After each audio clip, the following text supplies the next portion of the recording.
Hello. Hello. So my question has to do with the ego, and so much of what is discussed and what you discuss is about the ego, and oftentimes it's feels like it's characterized as the enemy or someone that we are fighting against or some type of connotation like that, and yet it seems like the intelligence of the universe probably didn't make a mistake with the ego. So just trying to reconcile those ideas. Yes, it's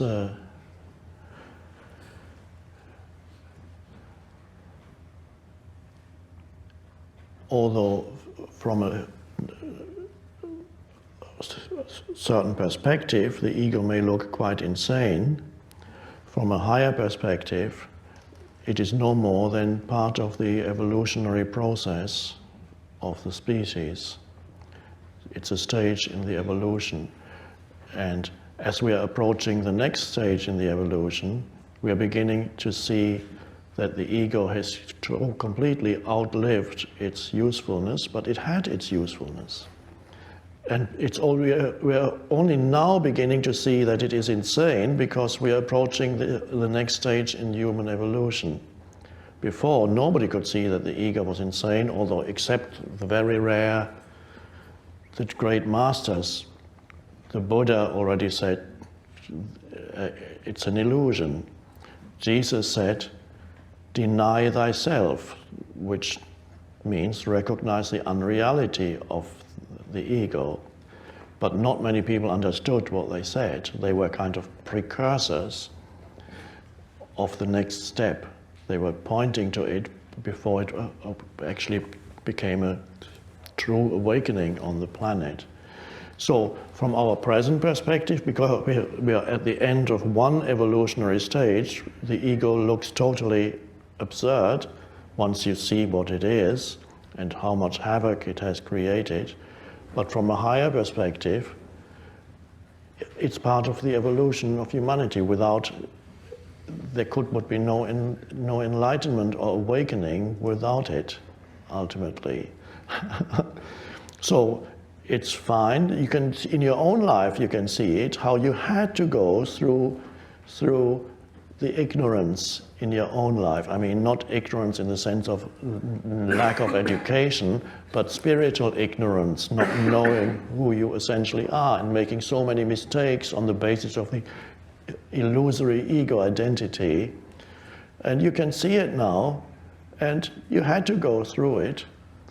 There was once, most likely, humanity once had not an ego yet, and that perhaps is captured in the myth which you find in many different cultures that didn't even have contact with each other, the myth of the golden age, when humans lived in harmony with each other and in harmony with nature and life was easy. And that myth points probably to the fact that a long, long time ago humans lived at one-ment, in a sense of oneness with nature and the surroundings, and the ego hadn't developed yet. And that perhaps later survived, the memory of it survived as the myth of the golden age, which of course is expressed in the Old Testament as paradise. It's just one aspect of the myth of the golden age, when life was easy, and then something happened.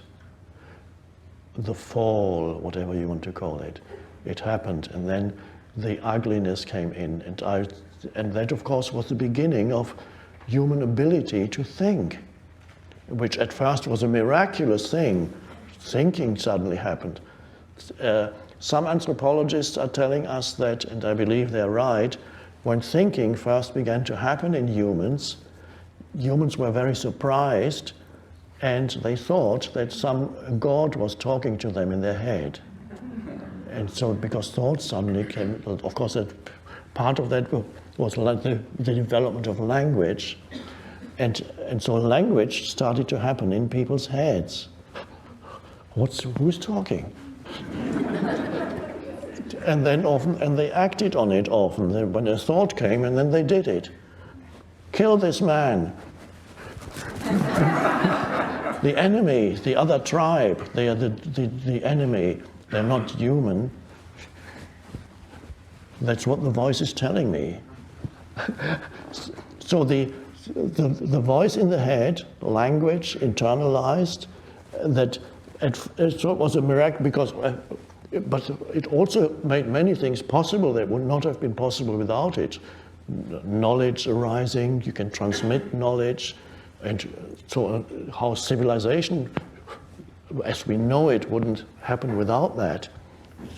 There's all kinds of transmission of knowledge, architecture, and then philosophy starts, and math, whatever, all these things, conceptual knowledge arising, a miraculous thing, a strange thing, and then over the millennia, the voice became so all-pervasive that it took over people's sense of identity.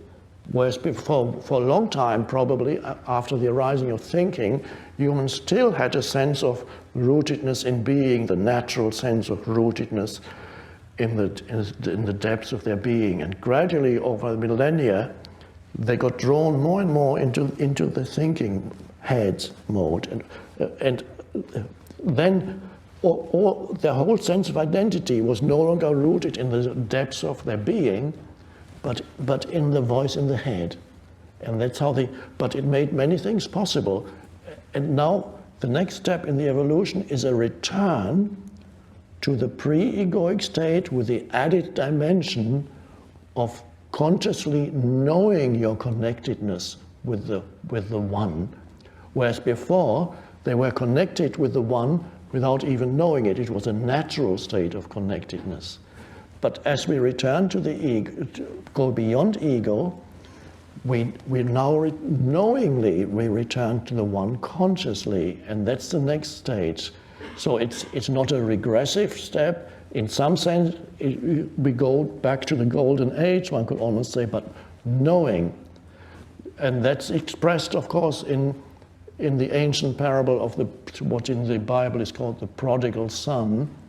The son leaves his father's home, gives to the father, "Give me your inheritance," and the son goes abroad to a distant country, squanders all his wealth, and becomes destitute.